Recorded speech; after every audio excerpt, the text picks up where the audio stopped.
یو حدیث مې ذهن ته راغی، هغه ذکر کوم چې د فایدې دپاره. نن سبا د طلاقو دا مسلې ډېرې شوي دي.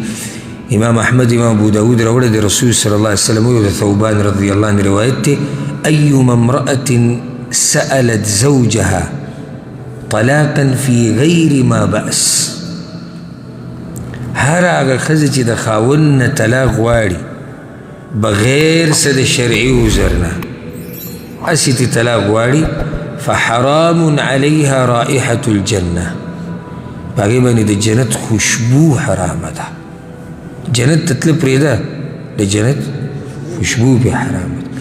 نو نن سبا د دې طلاقو دا قصې هم ډېرې شوي دي، او اکثر دا زنانه د یو بل نه دا خبرې واوري که نه، نه بس بیا دوی هم په هوا شي چې راشه زه به خاوند ته ویم چې ما طلاقه که او ما ازاده که.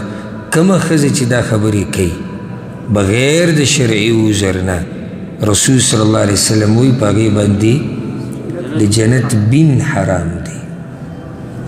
او دا خاوند چې ورله مهر نه ورکوي او ظلم کوي او ښځه تې مطالبه کوي او صبر یې ورته م وکړو، ګزاره یې ورسره م وکړه، نصیحتونه یې ورته م وکړو او نه یې ورکوي، نو دا عذر دی که نه دی؟ دا عذر دی. والله اعلم.